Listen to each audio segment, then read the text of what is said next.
తాకట్లో ఉన్న మీ బంగారాన్ని విడిపించి ఆ రోజు ఆన్లైన్ రేటుకి కొంటాం. Sharma gold company. నమస్కారం, వెల్కమ్ టు సుమన్ టీవీ. నేను గీతాంజలి. ప్రస్తుతం మనతో పాటు ప్రముఖ జ్యోతిషులు బ్రహ్మశ్రీ నందిబట్ల శ్రీహరి శర్మ గురువు గారు ఉన్నారు. వారితో మాట్లాడదాం. గురుగారు నమస్కారం అండి. వాగర్థ వివ సంపృక్తౌ వాగర్థ ప్రతిపత్తయే జగతః పితరౌ వందే పార్వతీ పరమేశ్వరౌ. ఆదిత్యాయ చ సోమాయ మంగళాయ బుధాయ చ గురుశుక్ర శనిభ్యశ్చ రాహవే కేతవే నమః. శృంగేరి జగద్గురు పీఠాధిపతులకి, కంచి పీఠాధిపతులకి నమస్కారములు తెలియజేసుకుంటూ కార్యక్రమాన్ని ప్రారంభిద్దాం. గురుగారు, ఆపరేషన్ సింధూర్ సక్సెస్ అయింది, చూసాము. ఏవైతే ఉగ్రవాద స్థావరాలపైన అటాక్ జరిగింది, సర్జికల్ స్ట్రైక్ భారతదేశం నుంచి జరిగింది. ఇక్కడి వరకు ఓకే, అందరూ భావించారంటే ఉక్రోషంతో ఆక్రోషంతో ఉంది పాక్ ఖచ్చితంగా. ఎందుకంటే ఆ మాటలు కానీ వాళ్ళు పంపించినటువంటి లెటర్స్ కానీ అవి చూసాము. నన్ను వదిలి తప్పు చేశారు మీరు అంటూ ఆ ఉగ్రవాది ఎవరైతే ఉన్నారో వారు మాట్లాడటం కానీ ఇవన్నీ మనం చూసాము. అదేవిధంగా వాళ్ళు చేసినటువంటి దాడి నిజంగా బాధాకరం అండి. ఒక రకంగా చెప్పాలంటే మళ్ళీ దీనికి ప్రతిదాడి ఉండబోతోంది, చాలా స్ట్రాంగ్ కౌంటర్ ఈసారి భారత్ ఇచ్చేందుకు సిద్ధంగా ఉందని చెప్పి వార్తలు మనం చూస్తున్నాం. కానీ ఇంకా ఎన్నాళ్ళు ఈ పరిస్థితి, ఎందుకు ఇలా ఒకటి జరుగుతూనే ఉన్నాయి? జ్యోతిషపరంగా మనం తెలుసుకోవచ్చా ఇలాంటి యుద్ధ వాతావరణం ఇంకెన్నాళ్ళు ఉంటుంది, ఏంటి పరిస్థితి అని చెప్పి? మనం ప్రకృతిలో కలిగేటువంటి మార్పులని మన మహర్షులు వేల సంవత్సరాలు, లక్షల సంవత్సరాల నుంచి కూడా గమనిస్తూ వచ్చి ఆ ప్రకృతిలో జరిగేటువంటి మార్పుల ప్రభావం వలన ఈ భూమి మీద మానవ జీవితం ఎలా ఉంటుంది అనేటువంటి విషయాన్ని ఒడిసి పట్టుకొని మనకంటూ ఒక సిద్ధాంతాల రూపంలో మనకు తయారు చేసి పెట్టారమ్మా. పరాశరుల వారు కావచ్చు, జైమిని వారు కావచ్చు. ముఖ్యంగా మనము దీనికి సంబంధించి ఈ ముండెన్ ఆస్ట్రాలజీ అని కూడా ఉంటుంది.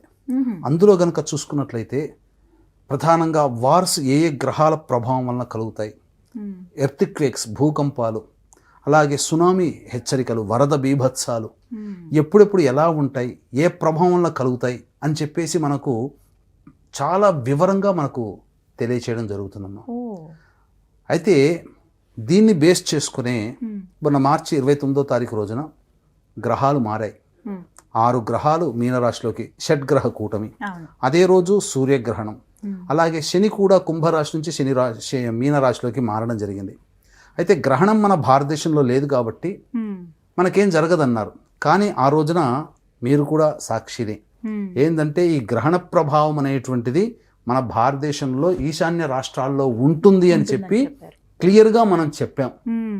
దాని ప్రభావం వల్లనే ఈశాన్య రాష్ట్రాలు అంటే మిజోరాం, మణిపూర్, మేఘాలయ, పశ్చిమ బెంగాల్, అస్సాం లాంటి రాష్ట్రాలు. అందులో మేఘాలయలో ఈ సంబంధించినటువంటి ఎర్త్క్వేక్ రావడం 4.2, పశ్చిమ బెంగాల్లో అల్లకల్లలో చూసాం. తదనంతరం ఈ ఈశాన్య రాష్ట్రాలకి ఆనుకునే ఉన్నటువంటి మయన్మార్, బ్యాంకాక్లో కూడా పెద్ద భూకంపం ఏర్పడి దాదాపు 10,000 మందికి పైగా మరణించడం జరిగింది.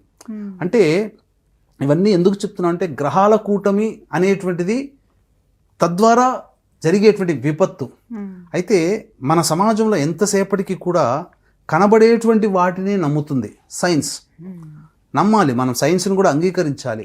కానీ శాస్త్రం అంటూ ఒకటి ఉంది కదా, శాస్త్రం పొల్లుపోదు కదా. మన భారతదేశానికి కూడా ముప్పు ఉంటుందనే అప్పుడు మనం హెచ్చరించడం జరిగింది. మరి జరుగుతున్నటువంటి ప్రస్తుత సమీకరణాలు కానీ మార్పులు కానీ చూసుకుంటే వాటికే ఆజ్యం పోసినట్టుగా అవుతుంది కదా. ఎవరైనా ఊహించారా? చాలా మంది అంటుంటారు పెహల్గాం దాడి గురించి ఎందుకు చెప్పలేదు, ముందే మీరు చెప్పొచ్చు కదా అని అంటుంటుంటారు. క్లియర్గా తీవ్రవాద ఇబ్బందులు కానీ, ఎర్త్క్వేక్స్ కానీ ఇవన్నీ ఉంటాయి.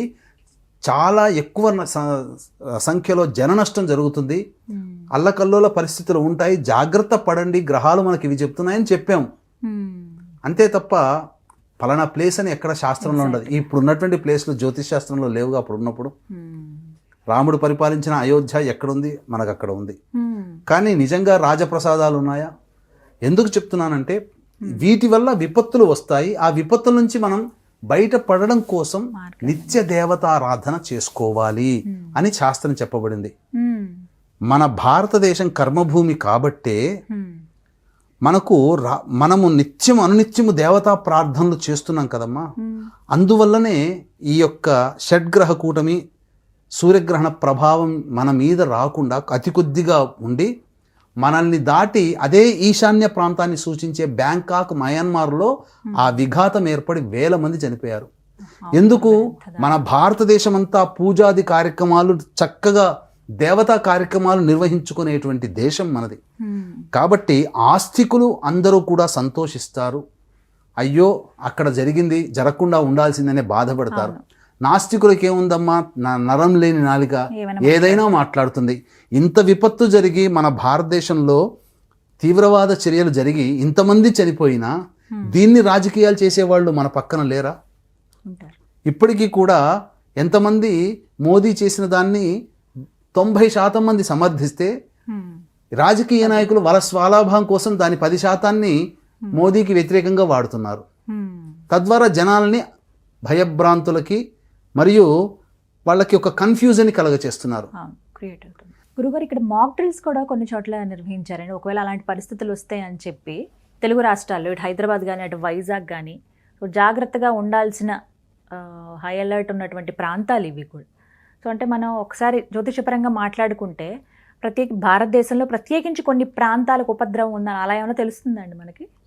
మనం చూసుకుంటేనమ్మా, మనకు మ్యాప్ ప్రకారం చూసుకున్న మన హైదరాబాద్ నగరంలో ఆర్మీ సంబంధించినటువంటి, ఎయిర్ ఫోర్స్ సంబంధించినటువంటి ప్రధాన కార్యక్రమాలు, ముఖ్యంగా భారతదేశం మొత్తానికి కూడా ఆయుధ సామాగ్రిని అందించేటువంటి డిఆర్డిఎల్, మిధాని డిపోలు అన్నీ మన హైదరాబాద్లో ఉన్నాయి. వాళ్ళ టార్గెట్ కూడా ఒక హైదరాబాద్ అనేది ఒకటి ఉంటుంది ఖచ్చితంగా. తర్వాత పోర్టుకు సంబంధించినటువంటి విషయంలో చూసుకుంటే మన వైజాగ్ చాలా దగ్గర. ఈ వైజాగ్ దాటి బాంబే ఇతర తీర ప్రాంతాలు ఉన్నాయి, కానీ వైజాగే చాలా సముద్ర ప్రాంతం, తీరం దగ్గరగా ఉన్నటువంటిది. అందుకని మన వైజాగ్ మరియు హైదరాబాద్ మీద వాళ్ళ కాన్సన్ట్రేషన్ ఉంటుంది. కానీ ఒకటి ఏంటంటే, దేవతానుగ్రహం ఉన్నటువంటి మన భారతదేశానికి విజ్ఞానం ఎక్కువగా ఉన్నటువంటి కారణం చేత అవి వస్తున్న సమయంలోనే మధ్యలోనే వాటిని తిప్పికొట్టగలిగేటువంటి సామర్థ్యము మనకి నిండుగా ఉంది. కాబట్టి భయభ్రాంతులకి గురి చేసేటువంటి ప్రభావము ఉంటుంది, కానీ అంత భయం పడాల్సిన అవసరం లేదు. అన్నిటికంటే మన దక్షిణ భారతదేశము చాలా పుణ్యభూమి, ఎక్కువగా దేవతారాధన జరిగేటువంటిది. కాబట్టి ఇలాంటి విపత్తు మన భారతదేశంలో ఉన్నటువంటి ప్రజలు, ముఖ్యంగా మన తెలుగు రాష్ట్రాల్లో అయితే విపత్తు ఉండకపోవచ్చు, అంతగా మనం ఎదురు చూసేంతగా భయపడేంతగా విపత్తు ఉండకపోవచ్చు. ఎందుకనంటే ప్రధానంగా మనది దక్కన్ పీఠభూమి, విపత్తులు తక్కువే. అలాగే వైజాగ్ దగ్గర ఉన్నటువంటి కూడా విపత్తులు తక్కువే. అయితే ముష్కరుల యొక్క కాన్సన్ట్రేషన్ మాత్రం ఈ రెండు ప్రాంతాల మీద ఎక్కువగా ఉంటుంది. కానీ మనం తిప్పికొట్టగలిగే సామర్థ్యం కూడా మనకు ఎక్కువగానే ఉంటుంది. కాబట్టి మనం ఎక్కువగా భయపడాల్సినటువంటి పని లేదు. అంతగా ఉన్నప్పుడు ఆ మాక్ డ్రిల్ నిర్వహించినప్పుడు ఏ విధంగా ప్రాణాలు కాపాడుకోవాలో ఈ విధంగా చూసుకోవాలి. ఎక్కువగా గ్యాదరింగ్స్ ఉన్నటువంటి సమయంలో మనం గ్యాదర్ కాకూడదు, గుంపులుగా. మరీ ముఖ్యంగా శనివారము, మంగళవారము ఎక్కడా కూడా దూర ప్రాంత ప్రయాణాలు చేయకుండా ఉండడమే మంచిది. శనివారం, మంగళవారం.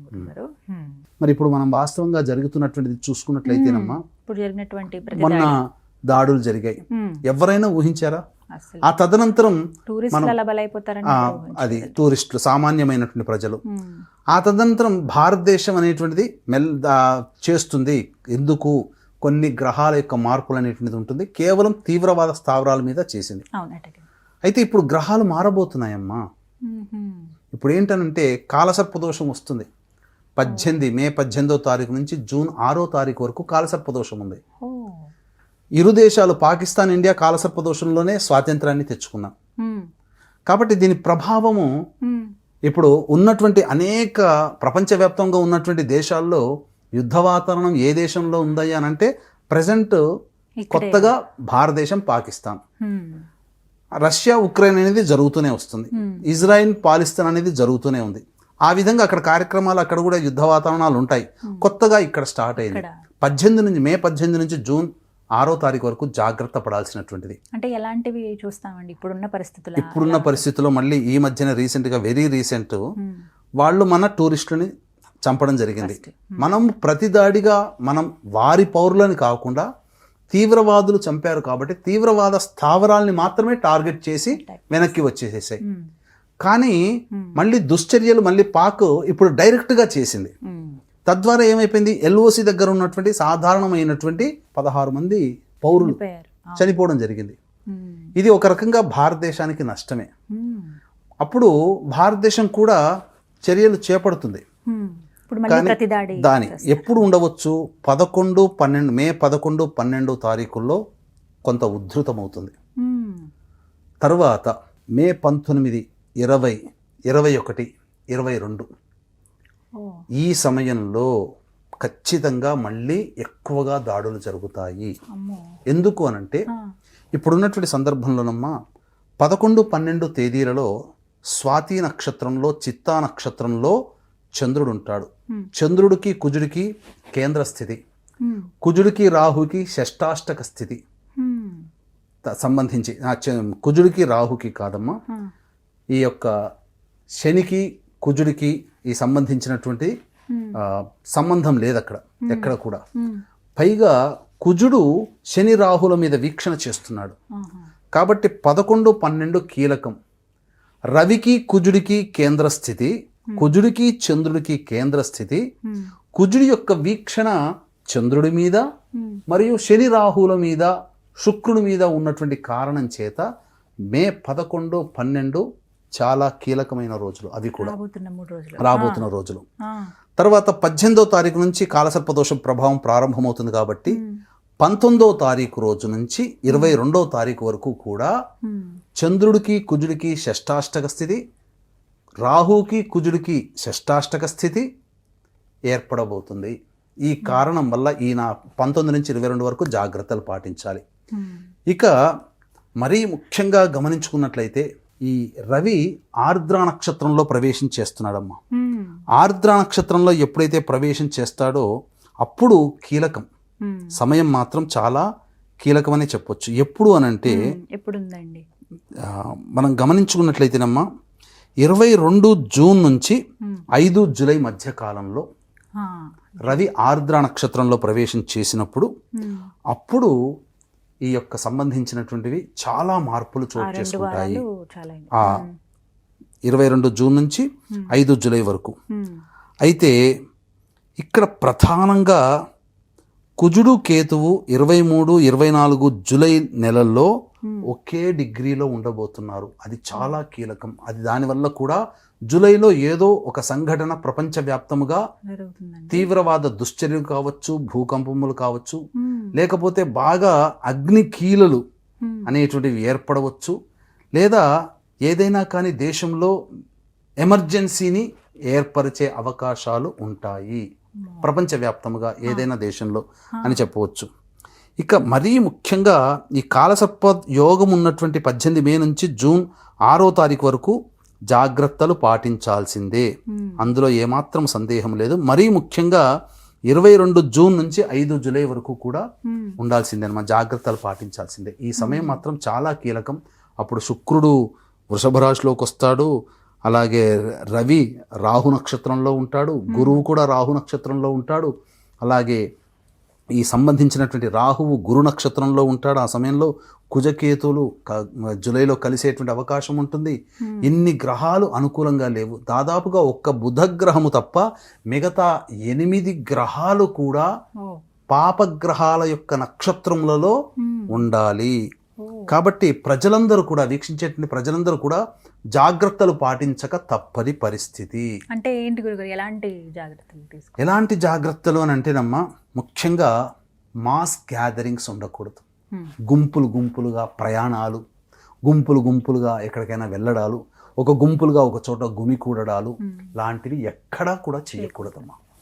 మరీ ముఖ్యంగా ఇప్పుడు గమనించుకున్నట్లయితే పుష్కరాలు రాబోతున్నాయి. సరస్వతి పుష్కరాలు ఉన్నటువంటి ప్లేసులు మనకు భూమి మీద, అంటే సరస్వతి ఎక్కడా నది ప్రవహించడం లేదు, కానీ అంతర్వాహినిగా ప్రవహిస్తుంది. కానీ ప్రస్ఫుటంగా కనబడేది బద్రీనాథ్ మనా దగ్గర, అక్కడ సరస్వతి నది జన్మించినటువంటి ప్రదేశంగా. మరి ఈ బద్రీనాథ్కి అతి చేరువలో జమ్మూ అండ్ కాశ్మీర్ ఉంది. ఆల్రెడీ మన తెలుగు వాళ్ళకి పుష్కరాలంటే మహాప్రీతి, అసలు మొన్న కుంభమేళా ఏ విధంగా ఎక్కడైనా కానీ. సో ఈ పుష్కరాల సందర్భంగా చాలా మంది ఇప్పటికే లక్షల మంది టికెట్లు బుక్ చేసేసుకొని పెట్టుకున్నారు. ఇప్పుడు యుద్ధ వాతావరణం వస్తుంది. ఈ పుష్కరం కాకపోతే ఇంకొక 12 సంవత్సరాలకి మళ్ళీ ఇట్లాంటి సరస్వతి పుష్కరాలు చూడవచ్చు. కాబట్టి అంత రిస్క్ చేసుకొని అక్కడికి వెళ్ళి అగచాట్లు పడాల్సినటువంటి ఆవశ్యకత లేదమ్మా. అంతే. కాబట్టి ఆ ప్లేస్ని అంటే అక్కడ చుట్టుపక్కల ఉన్న వాళ్ళు వెళ్ళగలుగుతారేమో, అవును. కానీ ఇక్కడి నుంచి ఈ హైదరాబాదు మళ్ళీ తెలుగు రాష్ట్రాల్లో ఉన్న వాళ్ళందరూ వెళ్ళి అక్కడికి వెళ్ళాలనుకోవడం మాత్రం కాస్త మూర్ఖత్వం అనే చెప్పవచ్చు. ఇప్పుడున్న పరిస్థితులు మన ప్రాంతం కాదు, మనకు ఆశ్రయం ఉండదు, మనం ఏమి చెయ్యలేము, మన భాష కాదు, అక్కడంతా అడవి, మొత్తము కొండలు, లోయలు, అస్సలు సహాయ సహకారాలు ఏమాత్రం అంత తొందరగా అందవు. కాబట్టి బద్రీనాథ్ కంటే ప్రయాగలోనో లేకపోతే కాళేశ్వరంలోనో ఈ సరస్వతి పుష్కరాలకి వెళ్ళవచ్చు. అక్కడైనా కానీ మనకు శాస్త్ర ప్రకారం ప్రమాణం కూడా ఉంది కాబట్టి అక్కడ చేసుకుంటే చాలా మంచిది. ఎక్కడైతే పుష్కరం అయితే పుష్కరమే కదమ్మా. ఇది ఒక్కటి కొంచెం గ్యాదరింగ్స్ అనేవి చేసుకోవాలి. ఇంకా ప్రజలందరూ కూడా దైవత ఆరాధనలో ఉండాలమ్మా. అంటే వాటి వల్ల తప్పించుకోగలమమ్మా. మన భారతదేశానికి ఎంత పెద్ద ముప్పు రావాలమ్మా. మనకు మయన్మార్, బ్యాంకాక్ ఎక్కడో లేవమ్మా. ఒకప్పుడు భారతదేశంలో భాగాలే ఇవి, అఖండ భారతదేశంలో భాగం, ఈశాన్య రాష్ట్రములు అని అంటారు వాటిని. కానీ డివైడ్ అయిపోయాయి కాబట్టి మన భారత భూభాగానికి చెందలేదు ఆ ఎర్త్క్వేక్. కానీ ప్రభావం చూపింది. మనం తరచూ చెప్పుకుంటాం ఏంటనంటే, పుణ్యం చేసుకున్నవాడు కింద పడితే ఏదో గుడ్డపేలికలు దిబ్బమట్టి ఉన్న మీద కింద పడతాడు, చిన్న దెబ్బతో పోతుంది. పాప రాశి ఎక్కువగా ఉన్నవాడు రోడ్డు మీద కంకర్రాళ్ళ మీద పడి ఎక్కువ దెబ్బలు తగిలించుకుంటాడు అని. పడడం అనేది గ్యారంటీ, కానీ జ్యోతిష్యంలో ఇంత పడాలి, ఇంత దెబ్బలు తగలాలని ఎక్కడా లేదు. అలాగే భూకంపాలు రావడం అనేది సహజం ఆ గ్రహకూటమి, షడ్గ్రహ కూటమి సందర్భంగా. కానీ మన భారతదేశం పుణ్యభూమి, ఎంతో మంది ఆస్తికులు ఉన్నటువంటి భూమి కాబట్టి వాళ్ళ నిత్య పూజా కైంకర్యముల వలన మన భారతదేశం అంత విపత్తు నుంచి కొద్ది మొత్తంలో బయటపడ్డది. భూకంపం 4.2 రిక్టర్ స్కేల్. కాబట్టి అందరూ కూడా దేవతా అనుగ్రహాన్ని పొందే ప్రయత్నం ప్రతిరోజు కూడా ఈ వీడియో చూసినప్పటి నుంచి అందరూ కూడా విష్ణు సహస్రనామ పారాయణం చేయడం, లేదా ఈ సర్ప సంబంధమైనటువంటి పారాయణం చేయడము, లేదా కాల భైరవాష్టక పారాయణం చేయడం అనేటువంటివి ప్రతిరోజు ప్రతి కుటుంబము చేసుకుంటూ ఉంటుంటే దాని ప్రభావం వలన ఆ తీవ్రవాద దుశ్చర్యలు మన మీద పడవు. అంటే వాళ్ళు ఏదో బుద్ధిమంతుల్లాగా అయిపోతారని కాదు, వాళ్ళు ప్రయోగాలు వాళ్ళకుంటాయి, కానీ సమర్థవంతముగా తిప్పికొట్టగలిగేటువంటి శక్తి, విజ్ఞానము మన భారతదేశం చేయగలుగుతుంది.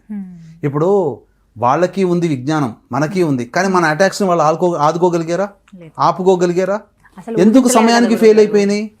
మరి టెక్నాలజీ ఇచ్చింది చైనా వాడు, మరి వాళ్ళ ఆ సమయానికి మన బాంబులని అవి గ్రహించలేకపోయాయి. కాబట్టి ఇక్కడ దేవతానుగ్రహం, అన్నిటికీ కూడా దేవతానుగ్రహమే ప్రధానం. కాబట్టి ప్రధానంగా 22వ తారీఖు నేను చెప్పాను, 19, 20, 21, 22 ఇక్కడ భవిష్యత్ బ్రహ్మగా చెప్పేటువంటి హనుమత్ జయంతి కూడా వస్తుంది. కాబట్టి చక్కగా దేవతారాధనలు అందరూ చేయాల్సిందేనమ్మా. హనుమత్ జయంతి రోజున అందరూ కూడా చక్కగా హనుమంతుడి యొక్క అనుగ్రహాన్ని పొందే ప్రయత్నం చేస్తే తప్పకుండా ఆపదల నుంచి మనం రక్షింపబడతాము. దీన్ని దృష్టిలో పెట్టుకుని ఇప్పుడు ఎందుకనంటే చాలామంది మనం చేసినటువంటి వీడియోల్లో మీరు పూజలు చేయొచ్చు కదా, జపాలు చేయొచ్చు కదా అని అన్నారు. అంటే ఇరు దేశాలలో ఉన్నటువంటి ఇక్కడ 140 కోట్లు, అక్కడ 40 కోట్లు, 180 కోట్ల పైచులకు ఉన్నటువంటి దాన్ని ఒక్క వ్యక్తి ఆపగలుగుతాడా? శ్రీకృష్ణుడే యుద్ధాన్ని ఆపలేదు, అంతటి వాడే వినాశనం జరిగింది, శ్రీకృష్ణుడే ఆపలేకపోయాడు. మాలాంటి పండితుల వల్ల ఏమవుతుంది, దీన్ని చేయాలంటే ఎంతో శక్తి కావాలి. శక్తి అంటే ఏంటి? ఎంతో మంది మానవ శక్తి. అంటే మాలాంటి పండితులు అందరూ కూర్చొని జపాలు చేయాలి. వాళ్ళకందరికీ కూడా ఖర్చు చాలా ఎక్కువగా ఉంటుంది, ఎవరు భరించలేరు. ఏ దేశంలో లేనిది మన దగ్గరే ఉంది కదా గురువుగారు, ఉన్నది. ఈ విధంగా అందుకనే మనమందరం కూడా పారాయణం చేయమని ఇప్పుడు, ఎందుకనంటే ఇవన్నీ కూడా మనకి మనం చేసుకోవాలి కాబట్టి పారాయణం చేయమని చెప్పి, అందుకనే ఉడతా భక్తిగా ఏంటంటే మనము ఆ రోజున ఆ హనుమత్ జయంతి రోజున సర్వ దోష నివారణ పూజలు అవన్నీ జరిపించి అందరికీ శంకరుంగలి మాల అనేటువంటిది ఇవ్వడం జరుగుతుంది. తప్పగా అవకాశం ఉంటే అందులో నమోదు చేసుకోవచ్చు. హనుమత్ జయంతి రోజున జరిగేటువంటి కార్యక్రమంలో అందరూ కూడా ఆ కార్యక్రమంలో చక్కగా ఎక్కడైనా కానీ హనుమంతుని యొక్క ఆరాధన చేయండి.